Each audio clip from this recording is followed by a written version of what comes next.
You're listening to the AFTERBUZZ TV Network, now the largest new media platform on the web, and your #1 source for after-show entertainment. Johnson.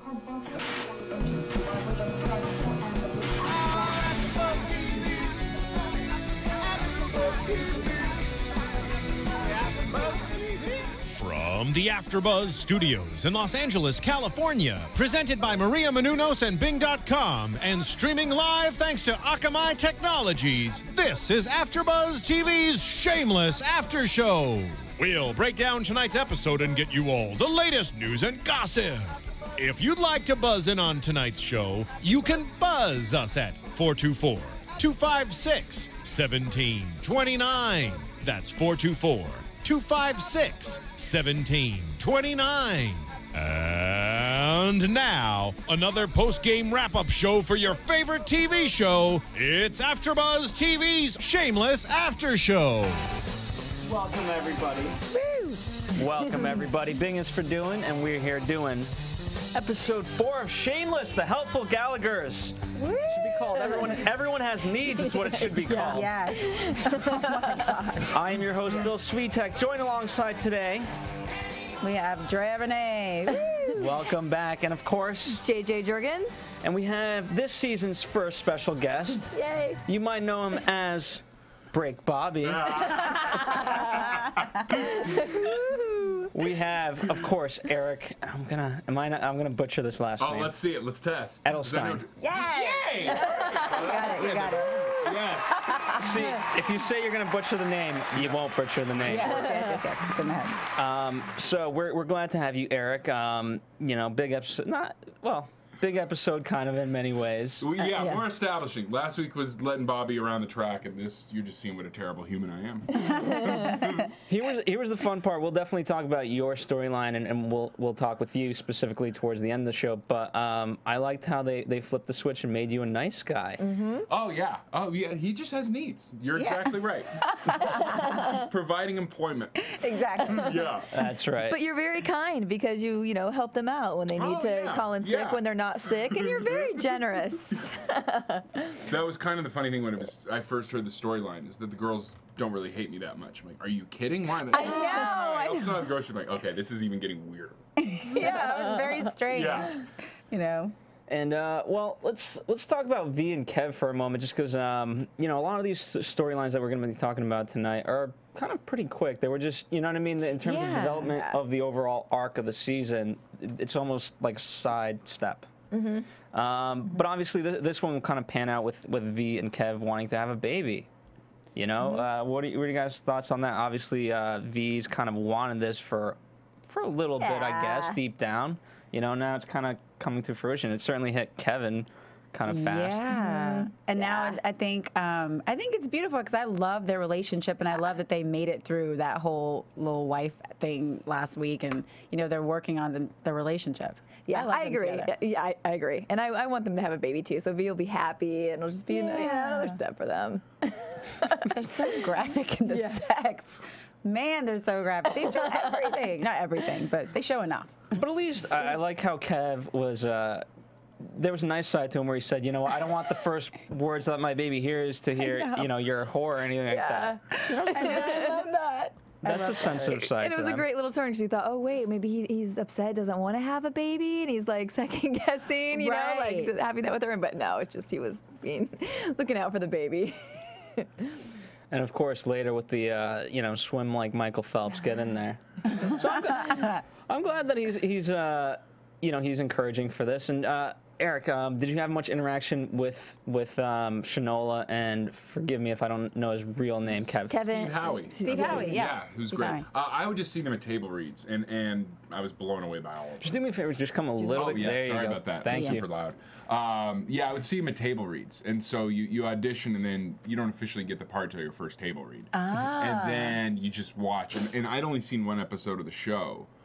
Just to audition, and then I immediately loved it. And then seeing all these guys at the table read, and Chanel is kind of like the den mother running around helping everybody, and and I think he really did hurt his leg, because when I did it, he was really in a big brace. So I think they just kind of wrote it in and made it work. That's what I figured. I figured he really had something going. Yeah.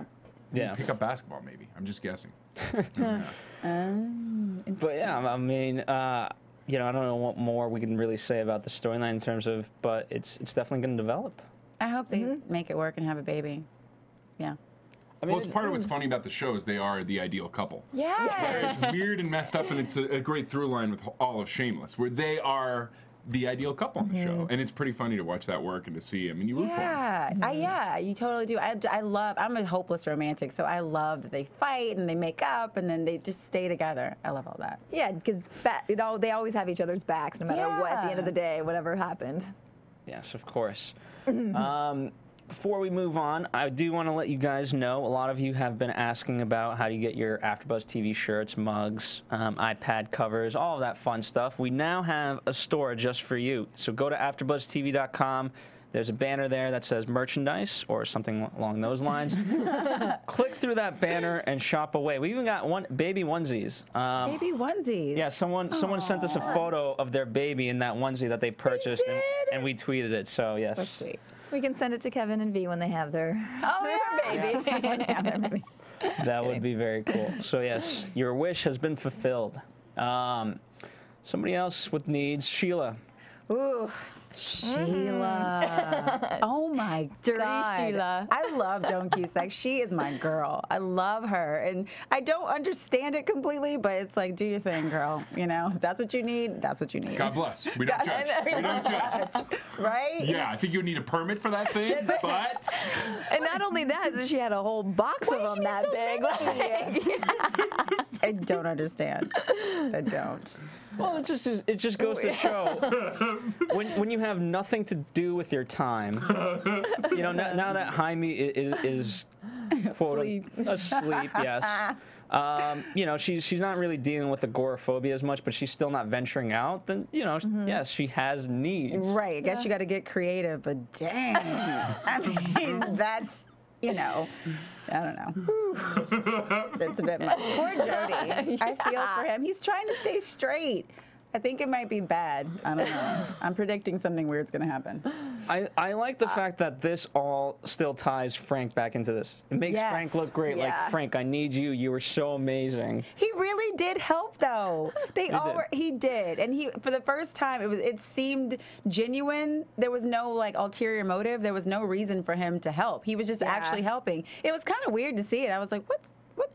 I don't understand. Where are the drugs? Where are the drugs? I mean, when he did that with the baby, that was the first time I was like, are you kidding me? Are you kidding me?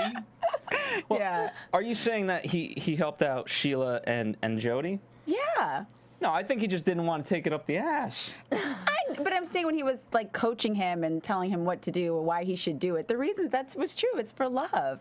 I mean, you know, listen, that was the clearest and purest I saw Frank, so I'm going to take it and run with it. I have to agree with her. It was the first time I felt like he was actually kind of doing something to help somebody out, like wanted Sheila to get what she needed. I did. I feel like maybe we wanted to like him this week and have because he's been so bad with the cancer so far.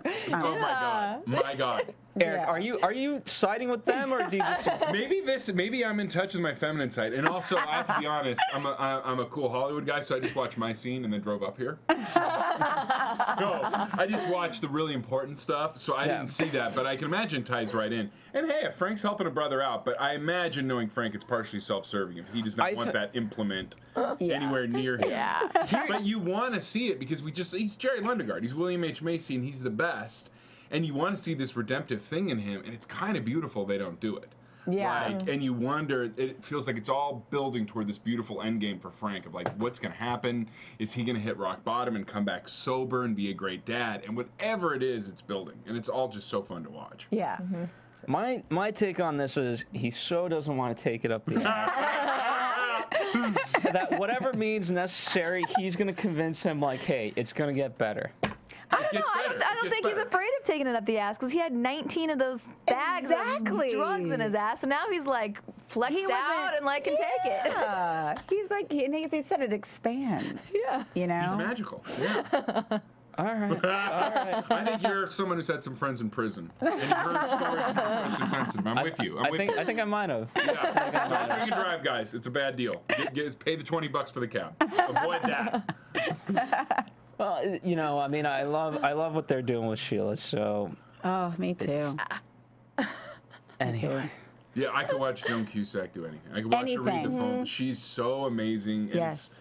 you watched her at the beginning of her career in the mid-'80s, and she's incredible. And like a fine wine, she's just gotten better. Yeah. Where I would watch her at these table reads and just be like, my God. Every word that came out of her mouth and like the weird reactions that she just Yes. You can never predict how she'll deliver a line. Let me ask you this. It's amazing. The table reads, I mean, these lines are absurd. Like, yeah. Is it your guys', it's not your first time necessarily reading the script or whatever, but it's kind of your first time seeing it in a group. Do people get like weirded out of like, when they're like, yes, can you insert the, and then, like, how is the table read? I remember the funniest thing was it's actually something for next week, so I won't give it away, but it's something that's so ridiculous and awful, and everybody in the table read is just laughing. And William H. Macy was right after I think they didn't get nominated for any Emmys. And they did something so offensive, and there was a laugh and a lull. He's like, this is why we don't win awards. And you just see it, that they love it. And it really feels like a family. Where I was there last week where she had her first kiss. And this is, I believe, her real first kiss. I figured. And the way they all just started clapping, and William H. Macy, he's not Frank. He's clearly like a father figure to those kids on set. And when you go into these, because I'm always the guest star, and it's always interesting coming in, because sometimes you go in and it's weird. And sometimes you go in and it's so much fun, and that's how Shameless is. And That's great. if he's not a great dad on TV, he's a great dad to those kids shooting the show. Because he started applauding so loudly after they just read her first kiss, and you could see he really is the dad of that group. Yeah. And there really is a beautiful vibe there, and it's such a nice set. And sometimes you go on these things and you get disappointed, where there's the whole thing, don't ever meet your heroes because they're disappointing. With Shameless, and I mean, I've loved William H. Macy forever. He's amazing. Joan Cusack, all these people. And Emmy I was new to and was blown away by her. And you're like, okay, it's so good to see these are good people. That's great. And they're just having a fun time and being so dirty. And they revel in it and they enjoy it. Great. Yeah. It's so great. And it's I mean, you know, while we're kind of on the subject, it's a young cast too, for the most part. Yeah. Oh, yeah. I mean, they have the daughter, what's her name? What's her young? Debbie. Debbie goes to school in between, and her dad is there with her and seems very well adjusted. And yeah, I mean, that's how they're raised. she's Does like the dad 11 get or frightened? Does he sit at the table and like, My dad was the sports editor for the New York Post, so I like picking his brain on sports. I think he's kind of seen it all, and for them it's this crazy ride, because 2 years ago they're in New York and he's a sports editor, and now they're out here and his daughter's a TV star, and little things like them getting picked up for a 4th season is life-changing for them. Right. And that's, you know, it's a big deal. So yeah, it really is a less dysfunctional version of the family, but it really feels like a family when you do it. Yeah. And like Emmy will really be like a mother to Debbie and be like, okay, don't listen to this right now. This she pointed. This guy's gonna say gross stuff. Oh, Yeah, it's really That's sweet. It really great. feels like this weird family. Nice. Yeah, Yep. and Frank is a good dad to that family. very cool. So, you know, getting back to the actual Frank, the character of Frank, for me, I can't believe you guys think he's actually we're looking out for me. But where he's actually looking out for me is Carl. The fact that, you know, he took the label off and gave him some pills. That's a little redemption. That's all I needed. That was redemption. That's a bigger stretch for me, Phil. Really? Yes, Phil. He cares for Carl, ultimately. Because he No, gave him that's so he wouldn't get kicked antacid. out of camp for not having AZT pills or whatever. That was your redeeming moment for Frank. Yeah. Okay. Really? The cheese stands alone on that. Really? As he sends him off thinking he's gonna die. Oh, but you might not. When is he gonna find out he's not dying? I'm freaking out. I know. I just want to hug him and be like, buddy. He's all, you're such a good sister, Emmy, and I'm like, Oh, Fiona. I know. You I know. I broke my heart. His little eyes looking back before he went out the door. And Frank got the all last weird. time he would see him. Yeah. No, Frank needs to. Frank will tell him you're cured. That's how it should end in Frank's eyes. He's gonna get back. He's like, don't worry, Carl, it's over. You're living. Or Frank will probably do something amazing to cure him, I would bet. Just to buy his loyalty for a while. I think He's Probably a lost good Debbie point, after yeah. the bag of soap. So he needs somebody on his side right now. So he'll magically cure him. He'll give him magic Right. beans or something. That's a good point, though. But you know, just to sidestep a little with Debbie, she was doing, you know, trying to hold her breath, and we opened up on that scene. So I'm surprised the fact that she's allowing him to do this. Right. You know, if they're so angry with each other, but Yeah, good point. That didn't last very long, huh? no, I don't know. But back to Carl. Camp for Carl was not what he expected. No.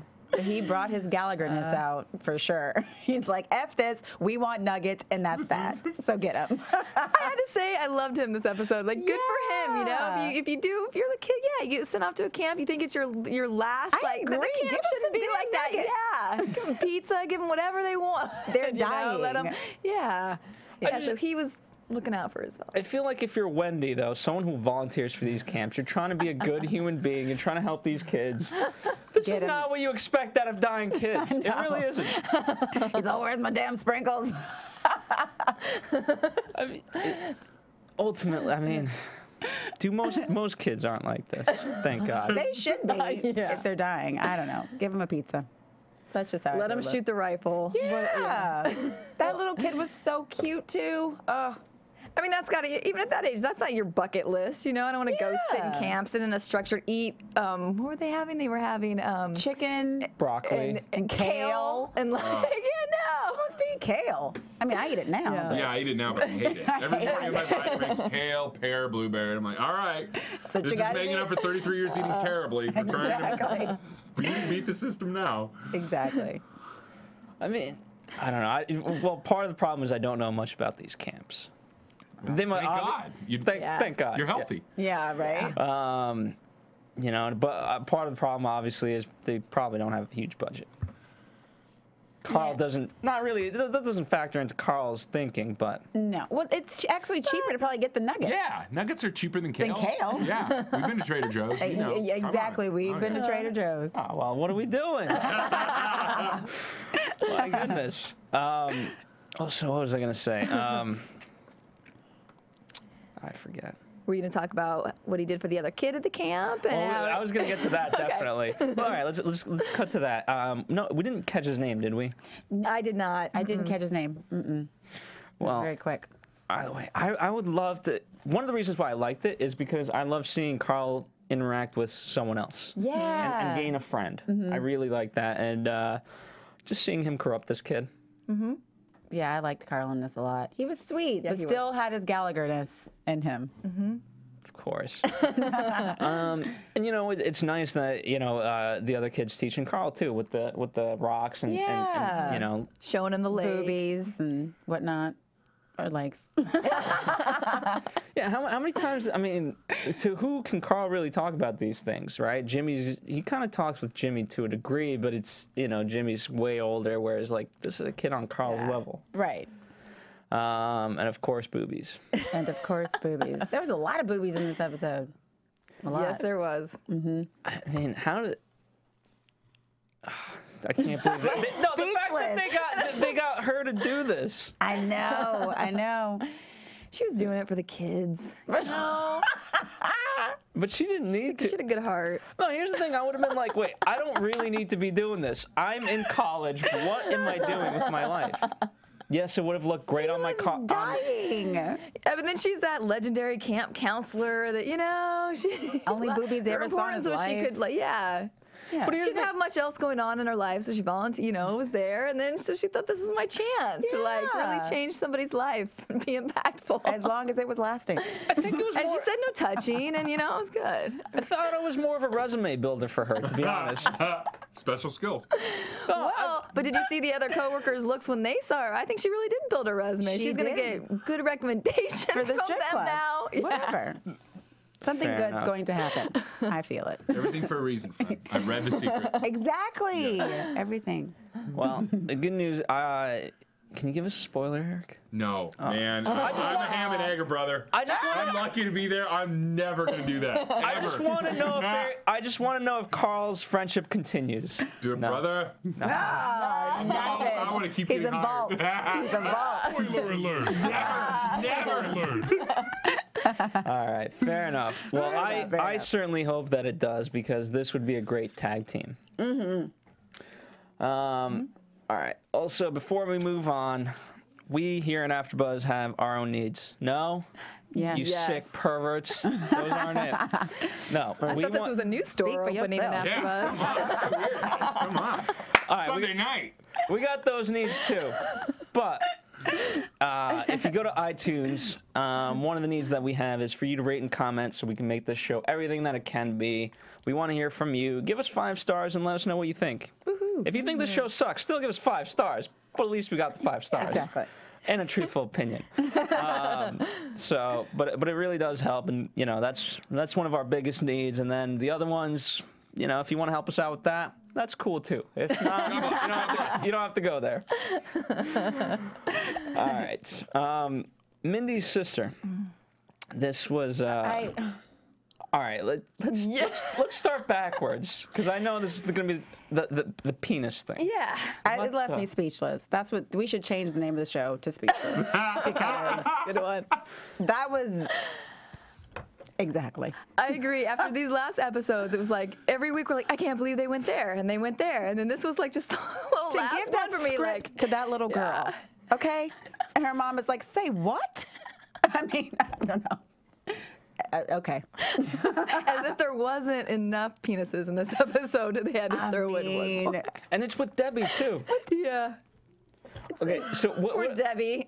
what is the takeaway? She's so much. What is the takeaway for you guys? Little girl, penis. I don't understand Martin, what's happening. Not that you really don't need to know the storyline for this. What would you think when you heard that a little girl has a penis? Oh, are you kidding me with this show? No, I'm not. No, we're dead serious. Well, then she's a hermaphrodite. But But why? What are they gonna do with that? Like, Oh, what's God, next? I don't know. Does I mean, Mandy what know? can you do with that? Well, I She hope. said half sister. That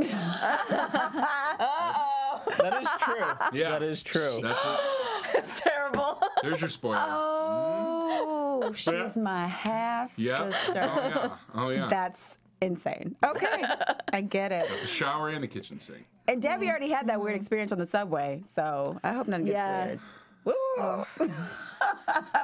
Everybody's uncomfortable. I mean, I don't know what you take with this. Hopefully nothing. Ooh. Well, what do you mean? There's got to be something. From Debbie. I meant it was a You don't just give someone a Drop it. penis and be like, yeah, well, we might use that, we might not. Let's think about it for a little bit. just throw a penis on a little girl and let's see what happens. But the more, I'm trying to choose my words carefully here. I'm not. This is going to be, I'm for lack of a better term, the meat of this plot. I knew I was in trouble from the get-go. Was that Lip and Mandy are continuing to develop this, as we later find out in the preview, a ghetto marriage. And it's true, and obviously this is very upsetting to Fiona. So I like kind of seeing that develop, and especially now that she has a penis, this is going to be really. This only complicates things. This can't be good. Yeah. Is she staying in the house? Is she going to be in the show? Like, what is happening? Because like you said, you can't just throw that in. There has to be some meat behind that. Here was we talked about it in episode 2, right? The big struggle for Fiona was to get out of, quote, the hood, right? Mm-hmm. She was trying to do the bar thing, and Lip was kind of taking control of the family. Now he's, again, kind of going back to her. Is it okay if she stays and blah, blah. So the dynamic keeps shifting, which we thought it would be more Lip throughout the season. Yeah. And he likes her. I don't understand. I mean, he does, right? His actions show that I'm confused. Mandy, of course. I mean, you not feeling it? No, I agree with you. I think he does, but like I wasn't convinced either. Like I didn't feel like he had, like we talked about before, the look and the things like for her. Like I just didn't feel their connection being that solid. But I mean, clearly, if he's willing to do what he did tonight for her, then he does. But it's confusing. Men. Ugh. No offense. Girl. Oh my goodness. So, I mean, that's what I take away from this storyline. Again, the penis, I just speechless is the only word. Speechless. Yes. My goodness. What will I come up with? When you got this script, was it a bit like, what went through your mind? You're like, I'm reading this. Man, it was the funniest. I actually got this gig because of my dog. In a funny way, because long story short, I did a movie in Puerto Rico in March, and I brought home a dog. My girlfriend is so cool, and I started sending manipulative text message pictures. And I brought this dog in, and at my agency, I'll go in and do voiceover stuff, and they kept saying, bring in the dog, bring in the dog. So I brought the dog in, and then I went to see one of my agents, who's huge in dog rescue, this great guy, Jacob Fenton, and he's like, I'm so bummed you can't go in for Shameless. I'm like, what do you mean? Because I was doing like a college humor video, 2 lines, and they said I wasn't available. I'm like, what do you mean? And he's like, oh, there's this part on Shameless. Have you seen the show? I'm like, no. He's like, it's perfect for you. And he's like, the guy starts out really sweet, and then he's so creepy. And I'm like, okay, let me, if it's 2 lines for $100, God bless, I got to try to change this. So then I got in, and I look at my dog now, because this is my favorite part I've ever had. And I look at my dog now, and I'm like, my God, I got this because of her. And so also tell anyone else, there's 150,000, this is where I get on my soapbox, 150,000 stray dogs in Puerto Rico, and this group called the Sato Project is rescuing them. So if you want an incredible dog, like my dog Choopy. Oh, she's the best. She just turned a year old. But truthfully, I got this gig because of my dog. And then I couldn't believe it. And the first time I watched the first episode before I auditioned to get a sense of the tone, and I was like, oh, wow, this is great. I love it. I get why you want me to do it. And then it was one of those where I knew they were out to a couple name actors for auditioning. I'm like, please turn down making your cashiers give you blowjobs. I just kind of pray, and then I went in there and I had so much. I did the same thing I did last week, where I just had, that was my audition scene, and it was so fun. And it's so fun to just play these guys like pieces of crap, but play them sweet. Like that's fun. I don't have to get method or kick my dog or get dark or yell at my girlfriend. Just say the worst possible stuff in the nicest way. And you're good. It works. Yeah. It works. You're totally good. That's great. So let's get into your storyline. Bobby. Good segue. Bobby, no, because you mentioned that you were recording these lines, and you didn't think like a lot of them would get used. No, well, when I went in for just the voiceover stuff today, I really want to do it cheesy. And with this show, there's so much of they'll let you do it. Like when I first started playing Bobby, I'm like, all right, they're gonna pull me back from being this much of a cheeseball. Like, I'll be happy to give you a free ham. And then they kept it in. And then with this one, I'm like, I want to try doing this voice. Princess, come on back, sweetie. And then they kept it in. So you just kind of see this disgusting man has all these girls working for him. And you'll see it gets even worse. And the turn it takes is even stranger. And yeah, it's so funny. And it's so funny running into people because women just in the last 2 weeks are like this. And I've had too many guys that be like, Bobby rules. And then when I was doing it on set, all the crew guys would be like, Bobby, you got the best situation here. And Emmy Ross would be like, no, he doesn't. Yeah, stop it. And I got to say, that chick is the coolest. Yeah. She is, because sometimes people are weird and methody to you. If you're playing a bad guy, like I remember my first gig in town, and I was working as a bouncer and a barista, and this is my first ever gig. And I was on the show Karen Cisco playing a corrections officer, like giving a guy back his stuff after 20 years in jail, messing with him. And I was so excited because part of me thought I'd moved down from Spokane, never work a day. So I can't believe I'm working. So I'm giving this guy stuff, and then it's like they yell cut, and it's craft services. And I'm like, how cool is this, man? He's like, you've had me in jail for 20 years. And he just walked off. And I'm like, there's pretzels here, man. Come on.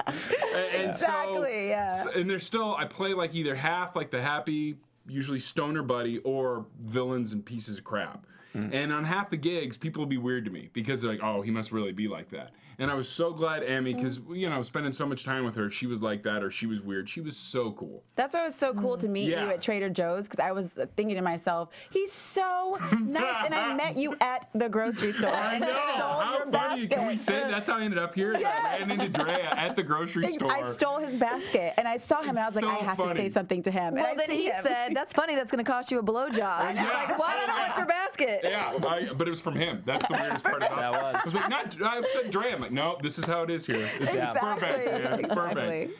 But yeah. Well, because I always want to be nice to people because other stuff I'm playing an ogre and killing people and people, and then like I was in Hotel for Dogs playing the evil dog catcher, and kids will still kick me. The little ones don't get it to pretend where they're like, we just saw you throwing a dog, and our parents are bringing us up to you, and I've been kicked. And so I always try to be nice to people. Like, no, I'm just playing that. I got no problem with dogs or people. Yeah, it's a funny life. It really is. My mom says, Eric, you're so sweet. You should play nice guys more. No, I'm trying. You stay. That's well, it's a fun. It's like I'm typecast 2 ways. So the Puerto Rico movie is called Welcome to the Jungle.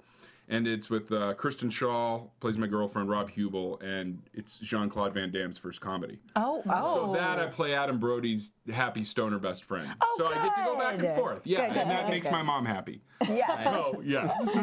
Who watches Shameless with her book club. Oh, my God. Yeah. Oh, Eric, I think it's funny. Bobby has needs too. Well, here's what I loved about this episode was the fact that these women defended you. I know. Oh, yeah. 6-3 in a Democratic vote. Okay, hold on. Was that in the second half when I was driving up here? Yeah. What happened? I didn't see this part. What happened? Okay, so all the women, Fiona gets them together, right? They're rallying together. They're meeting, and they're like, "Oh, thank God, someone finally has to speak up." And then one of the ladies goes, "It's not so bad. He gives us time off. He does this. Right. You know, if someone dies, he gives me free flowers. So I have to blow him every now and then." No big deal. It's so fun. And when I read that turn on it, because I was sure it was going to be the Norma Ray, she would rally the workers. And I'm like, because when you do these one-offs where they say it could be one episode and maybe more. Ooh. So I originally did one. And so your goal is to go in there gunning and Heck you know, yeah. try to get brought back. And I'm like, okay, it'll probably be she's going to lead a Norma Ray thing and I better be out episode 2. And then once I saw this turn, I'm like, oh, okay, I can milk this for a while. Heck yeah. Yeah, she's trying to get Bobby's a group coming together. back. Yeah, they like Bobby. They like Bobby Bobby. Yeah. So funny. Yeah, and I like that. I wish I had the exact quote, but it was like, you know what? We're sucking dick right now, but the boss that's going to come in, he could be a bigger dick. Exactly. Could be a worse stick to suck or something like that. That's what she said. That's working in America these days. Yeah. Yeah. So, I mean, you know, it just goes to show these women they'd rather stay in their ways. And apparently, It's working. I really like that, like just the finer details of, he lets me, just the minutia of flowers, this, the It's breaks. like I can call in sick even when I'm not sick sometimes. Oh, yeah. It's Bobby. Bobby's a nice The funniest guy, so. thing is we actually shot this in a real grocery store. And because, you know, Shameless doesn't have a huge, you know, NBC budget. So they look to save money wherever they can. So we shot this in a real grocery store while it was open. So we would get there around 7 a.m. It was on York in Highland Park. And I'd really be wearing, so people go, where are the Chex Mix? And I'd walk them over to the Chex Mix. Are you kidding? Yeah. Oh, yeah. And I'd be like, it's right here. Have a good day. You have to get your coupon for a free ham. But yeah, it was open. People would come up to Emmy Rossum thinking, you know, in the beginning they thought she was an employee. And then by the end, the paparazzi get there. And she handles all that stuff so cool. And it's like one of those things where she has the kind of life that I don't know as a character actor. And I would probably be really weird if that stuff was going on. If there were people jumping out, taking pictures. Right. Instead, she goes and gets them all ice cream. Where she's just kind of like, oh, if I have to deal with this, if they're here at this grocery store at 7 in the morning, it's really open and people are really looking for cold cuts. I can't believe it was really open. Yeah. Oh, yeah, it was really open. Wow. Yeah, it was so funny because you just walk around there and... People are grocery shopping. Yeah, people in Highland Park. There was one guy that got, like, taken down by security. Yeah, there was a guy with a giant Black Widow tattoo that was our best friend because some guy was coming up and, like, kind of being weird to Emmy and we didn't know what he was doing. He tackled this guy. The cops showed up. Like, it was a real Highland Park grocery store. It was crazy. Wow. Yeah. That's great. Yeah, very interesting. What was, you know, to go back one episode, what was acting in the first scene with Emmy like? So she's amazing. Like, she's unbelievable, and it's again one of those things where you know, you can tell a lot with somebody based on how they act, and she's so listening and so open and would let me, you know, connect on that level, and she wasn't just trying to get hers. And she was such a generous and giving performer. And you'll also have that other times where, especially coming as a guest star, you're like, okay, my job here is to serve the star, no problem, I get it. But with her, she would give me my moments, and like the director would be like, go for it more, Bobby, go for it. And I'd be like, okay. And she'd be like, yeah, man.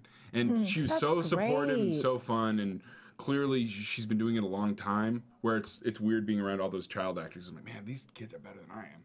And I'm 35, like, you know, and she's one of those things, she was raised in it, so to her now, she's just so smart when it comes to how to get the scene done quickly, because they move really quick. So, yeah, it's a special kind of skill she has, and she's amazing, and you want her, Emmy Rossum, to be cool, and then she is. That's great. I'm glad to hear that. Oh, yeah. I'm so glad to hear that. She's not a diva. Total sweetheart. That's good to hear. Yeah.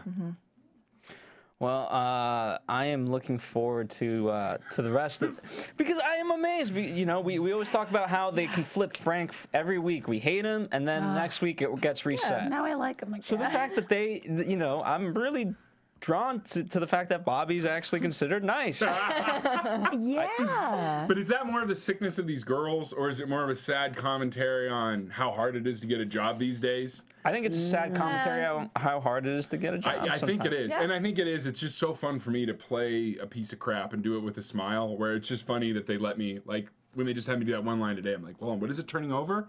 And then the first time I did it, I just tried to do it as sweet as possible. Like, they're going to make me do it a little meaner. And then they laugh, like, yeah, sweet, okay, funny. Right. Okay. So, random question: how many breaks are there for the in a day? I know. It depends on Bobby. Depends on how Bobby's feeling. On a Friday, probably 7. We're looking at the weekend. He keeps track of that liquor back there. A bottle of gin can go missing really easily. On Monday, probably 4 or 5 Bobby breaks, depending on which girls. If Princess is on, it could be 6 or 7. Princess is pro. She can join the union. Did you guys play any of these at this actual store? Did people actually hear these? Like, hey, you got to take your break now. Take your break. That was done in post at Warner Brothers, and I sure wish I could have gotten on the intercom because I used to do that in college. Awesome. I would sneak on. It's so stupid. I would sneak on intercoms in college and go, Stark 9,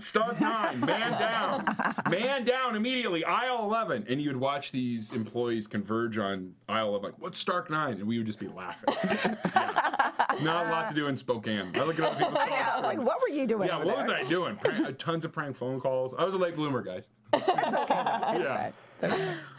Fair enough. Well, to wrap up the episode, let's talk about Jimmy's dad real quick. He gets kicked out, which is it's more of a blow to Jimmy because he's kind of looking for money, and he didn't want to go to his dad, but now as they're kind of sitting down, that was the moment to be like, okay, you know what, at least you can stay with me and blah blah. And it was nice in for Jimmy to get some of the money.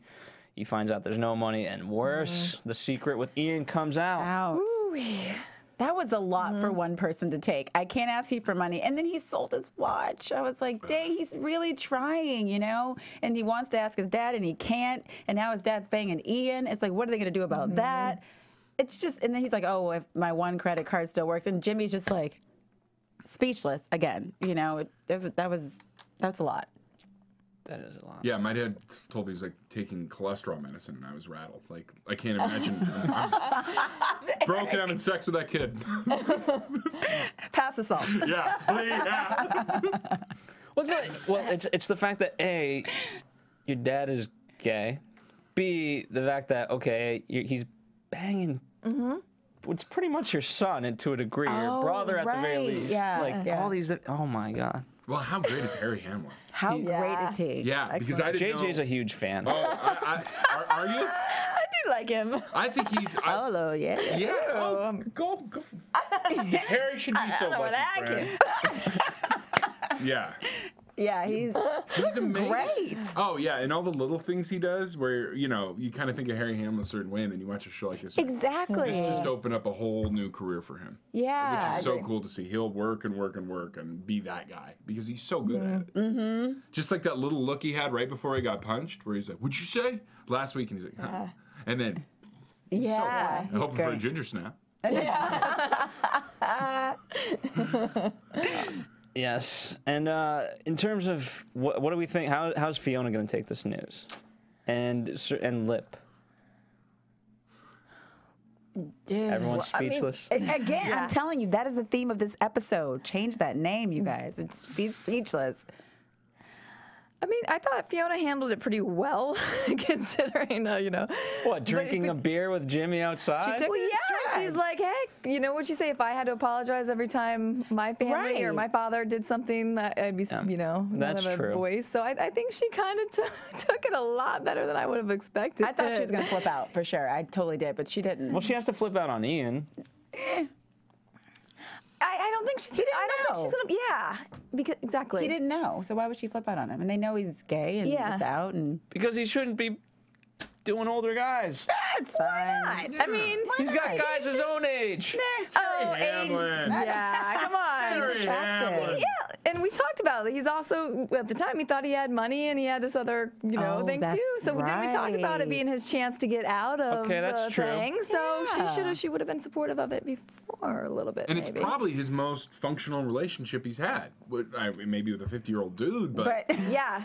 There's Who's something getting divorced? Yeah. What does he say in the one episode? Anything that walks, that's my deal. And you're like, oh. Yeah. Yeah. It's all right. That is a good point. We did say it was his one chance to get out of the hood. Yes. So I will accept that answer. Phil will take it. Okay. not that I'm encouraging gold digging and those kind of things, but he was being nice to him and treating him well, and I thought it was better than than his previous relationships. Exactly. Yes, I would agree, because are we still waiting on the look from his boyfriend? From Mickey? Yes. No, we got it. We got at it the grocery store. Yeah. We got. I don't know what this look is, Eric. Phil. I'm trying to figure it out. Well, we bat for the other team, so when a lady gives it to us, we know it. Huh? There you go. Yeah. Speaking of which, do we know how long? Because I used to always be very cognizant of 7 years, that's a common law marriage. How long is it until you're ghetto married? Because I'm at a year and a half now with my girl and a puppy. I watch that, I'm like, am I ghetto married? I think if I'm to describe ghetto married, and Martin, please feel free to look it up on like Urban Dictionary or something, so I don't embarrass myself. Oh my God, I love this. But I think it's more of a measurement of things happening rather than time. You know, think about all the things that he's done for Mandy. Right. You're right. You know, you can have a relationship for 1 minute. But if, like, you know, you knocked her up, you signed the... Right, you know, I agree. you already got food stamps lined up. That's a ghetto marriage. I think you're exactly right. I think that's what Fiona was warning him when she was like, you know, when you do things like this for girls like that, that's big. Yeah, it sends a message. So yeah, that was the little... Yeah, don't mess with that. Remember I went to Home Depot with my girl for the first time. I was like, this is real. This is real. Eric, please. It is. I'm going to buy you a plant. See? That's how real this is. That's a start to the ghetto marriage. It is. Bed Bath & Beyond, Home Depot. so much It's a time. Saturday. That stuff is real. Oh, yeah. Bed Bath & Beyond, that's like... if there's ghetto marriage, that's like middle class. No, poor people don't go to Bed Bath & Beyond. Bed Bath & That's Beyond. Target. It's a little Target. You can go both. Walmart would be more appropriate. Walmart. Ghetto marriage. Oh, yeah. Okay. That's it. There you go. There we go. All right, so that pretty much kind of wraps up this episode, you know, for the most part. Again, it's kind of a detour from the regular storylines we've been seeing, but, you know, nevertheless enjoyable. Yes, I love this episode. So let's switch tracks for a moment, and let's talk with you, Eric, specifically. First off, by the way, the stories that you've already shared have been great. Thank you, buddy. Yes. And obviously, you've already told us how you kind of got involved. Let's see. When they hand you, by the way, John Wells. Oh, yeah.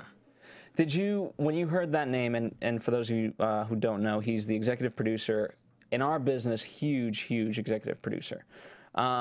Did you kind of get excited when you just heard that name alone? Yeah, and the casting people, because they had done ER and everything else, I knew it was a tough one to crack. And then just seeing, it's so funny how you get in there and you see how the great ones work. Would be just a little note during the table read or a little note on set. We're like, okay, that's why John Wells is at another level, where he just has such a clear idea of what he wants to do and how to do it.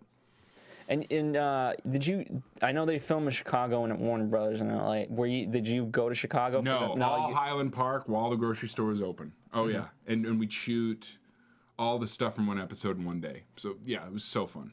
Wow, so that was pretty fast, especially if there's you know, if you're going to be in coming episodes. Yeah, and they move quickly, and oh yeah, it's so fun.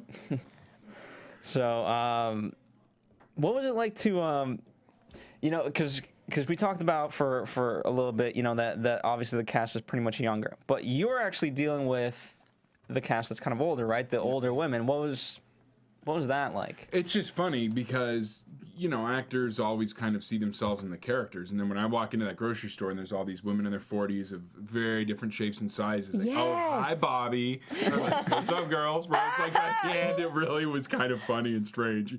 And all the male crew members like, yeah, Bobby, and the girls were like, no. Disgusting. Like instant chemistry. Oh, the way yeah, it was supposed to be. instant, the way it should be. Oh, yeah, very method. Love that. Yeah. Love that. And so, you know, you kind of revealed to us you play the stoners and the bad guys. You know, ultimate, like, is it always within comedies? Obviously, stoner, that kind of no, equals. I've done, you know, a few dramas playing bad guys. I was on Grimm last year playing a murderous ogre. And so, yeah, it's like for bad guys, I can kind of do either. Most other stuff is usually comedy. This body's built for comedy. So I'm very aware of it. I'm like, where do you go when you go dark? Because you're such a bright guy. Yeah, it's just fun. And it's so fun for me to be totally happy eating a granola bar and then kill someone and then come back. And it's just fun for me to be able to snap it, not have to be dark and not have to drink the night before or whatever. It's just like, it's just playing when you're a little kid. Like, I remember when I was a little kid Cowboys and Indians, I'd always love to be the Indian. And when we'd play, I'd be Peg Leg Pete, who was the bad guy. I remember once I ran my big wheel over someone's begonias, and my mom's like, Eric, you need to go apologize right now. I'm like, Peg Leg Pete wouldn't apologize. Why are you emulating these bad guys? And then now it's what I do for a living. It's so funny. So great. Yeah. Oh, yeah. I'm just glad it all worked out. Because, you moved down here from Spokane, and it was real quickly down here. I'm like, oh, my God, this is hard. And I didn't know if I'd ever work one day. And now stuff like this, I mean, you can act casual. I think it's so cool. Like, something like this is so cool to come in and do this with you guys. You're like, man, this worked. Because I was the worst bouncer ever. Worst barista ever. And then I went and I sold pizza out of the back of a liquor store. And I got damn shut down by the health department. Oh, yeah. Yeah, I was working at Starbucks, and I got fired there.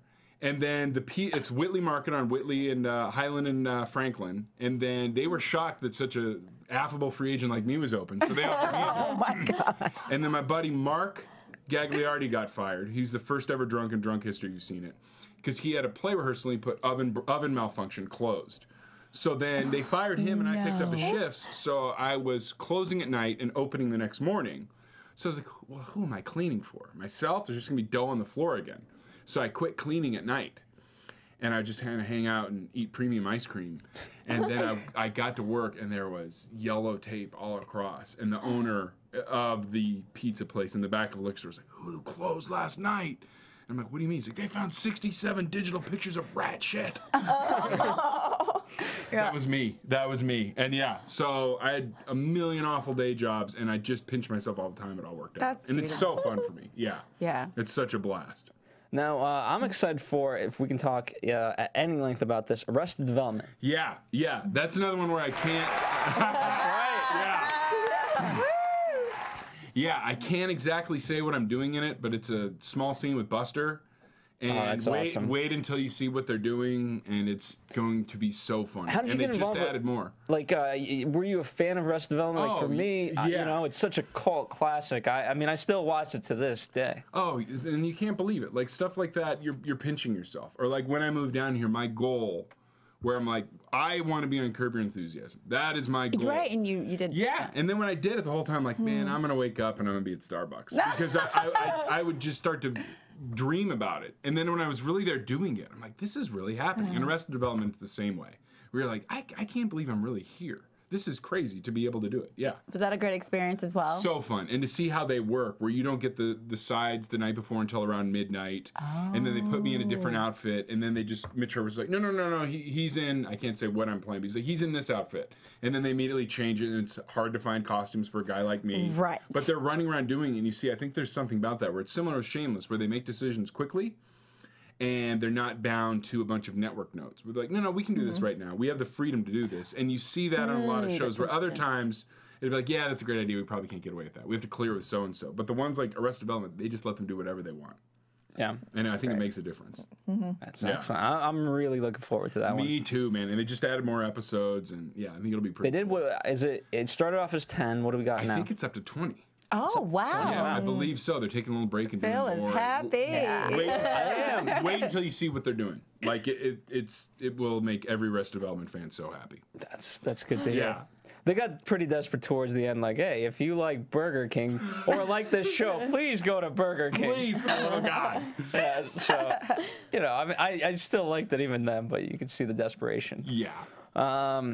Let's see, what I love that you worked on Modern Family, because that's one of my favorite. And that was another one like this where you get so worried about being disappointed in people. And yes, that's why I was like, oh no. Ed O'Neill was just my hero. Al Bundy. Like I remember for you guys when Married with Children first came on, it was something so weird and different and a little bit naughty.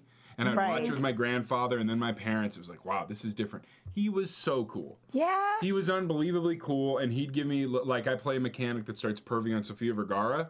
Beautiful. The first time I did it, I kind of did it sort of pervy. I hadn't figured out my full Bobby yet. And so Ed O'Neill's like, go for it. Just really hit on her. Really pissed me off. And I'm like, okay.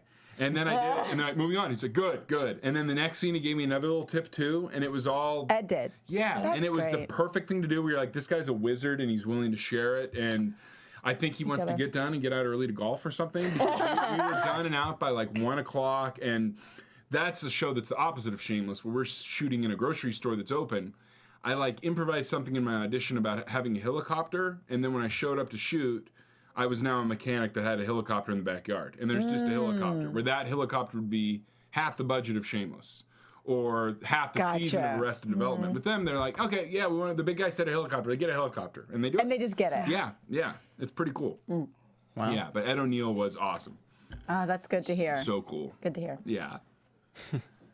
JJ, you got any questions that are burning in your mind? Well, actually, the Modern Family one was a good one because I'm a big fan of that too. So, what about what are your favorite? Like, you do a lot of college humor and other. Was it Funny or Die too as well? Yeah, I did one that came out last week ago about the Puppy Bowl, where I play a really angry coach. And you see me screaming at players, and then it turns out that it's puppies. And it was really funny, and they do a great job there. It's called Any Given Puppy. And it was one of those. It was another one like Shameless, where they had it out to a bigger actor. That's a third of my life in this town is praying name actors turn it down. Right. And it's funny. And that was the same thing where they had a famous guy ready to go, and then he turned it down. Then I got to go in and yell at puppies. Awesome. And it was so fun because I love the Puppy Bowl this year because they have 2 Puerto Rican rescue dogs from that Sato project. Chupi. That's his name. Chupi is a legend. Oh yeah. We're now, a year ago at this, I tell my girlfriend, like, a year ago at this time, this dog was literally homeless on the beach in Puerto Rico. And now she gets blueberry facials. Because my girlfriend's a dog groomer, and she gets a blueberry facial. She gets bedazzled nails. And I'm like, love it. This is the luckiest dog in the world. And also, where can they find you on Twitter? I know I didn't give that plug just yet. It's at Eric J. Edelstein. And we'll see how that is, because it's so funny to do a Twitter search of Shameless and Bobby and the level of hatred. I love it. It's so funny. You're doing your job. Yeah, I'm doing my job. You're doing your job. It's pretty funny to see. So I'm like, if these people find me, it'll be like the little kids kicking me for a Hotel for Dogs. I'm not really like that gang. But we're not at Starbucks. No, Way better. It's all okay. God, I'll take a kid kick any day. Oh, any day. Are you kidding? We have we have Eric's Twitter up. See, I called him Bobby. We have your, we have your Twitter up, Eric, so hopefully the kids will follow you. Beautiful. Yeah. Right there on the lower third, guys. Check it out. Take your own online Bobby break, guys. Thank you. Love it. All right, let's move into Eric's least favorite subject, predictions, because he will not spoil anything. No. And now, your AfterBuzz TV predictions. All right. Well, I'm excited the fact that Aunt Ginger, the remnants is coming back. That's exciting to me. The fact that that something from way back when it still has an effect to this day. That is just brilliant writing. It caught me by surprise when they showed the trailer. I was like, oh, they're bringing her back. I loved it. Maybe. Oh, I didn't see that. Did I not see that? Because they're going to be checking on the sewers. And she's buried. I missed that real quick. Oh, okay. All right. So I'm excited for that. Obviously, we're going to see Bobby. Yeah. Yeah. Yes. So we're looking forward to that. 2 more Bobby episodes. Yes. That's great. Yeah. Yay. I'm excited to see whatever was going on the kitchen table with Mickey's bum in the air. And then. Yeah. And Harry Hamlin? Yes. It was real quick. But it looked really bad and weird, and hopefully no Sheila's accoutrements were used. Maybe so. I mean that could get strange too. Yes. I think a big prediction is Fiona's just going to get fed up with Bobby, and she's just going to Lorena Bob at that thing. That one. He's like, no comment. The women do hold power because, as one of the ladies said, last week I thought about biting it off. Yeah, that's a risk Bobby takes every time. Every time. And workers' comp does not cover that. You poor man. They don't even think about his feelings. Yeah. Canker Who sore. cries for Bobby? Thank you, Drea. You are welcome. I like you. Marge laughing in the booth. It's always a good time. All right, guys. Well, we'll certainly be back next week. Until then, you can follow us here at AfterBuzz TV. You can follow Drea Renee _N on Instagram and Twitter. JJJurgens.com and at JJ Jurgens on Twitter. Eric J. Edelstein, you guys are the coolest. Everybody support the show. These are good people. They're not just good when they're on camera. We try to be. No, they are. They give me granola bars and water. And any projects that you'd like to plug? Yeah, Welcome to the Jungle. I think I can say just got bought by Universal. So if you saw JCVD, Get ready to see Jean-Claude Van Damme in a comedy, and Kristen Shaw's amazing. And then I'll be on New Girl on Fox. Awesome. The Ben Show on Comedy Central, Drunk History on Comedy Central, and Legit on FX in 3 or 4 weeks. Get it, Eric. Trying, girl, trying. Excellent. All right, guys, we'll see you here next week. From Bing.com, executive producers Maria Menounos, Kevin Undergaro, Phil Svitek, and the entire AfterBuzz TV staff, we would like to thank you for listening to the AfterBuzz TV network. To watch or listen to other after shows and post comments or questions, be sure to visit AfterBuzzTV.com. I'm Sir Richard Wentworth, and this has been a presentation of AfterBuzz TV. Buzz you later. The views expressed herein are those of the hosts only and do not necessarily reflect the views of AfterBuzz TV or its owners or principals.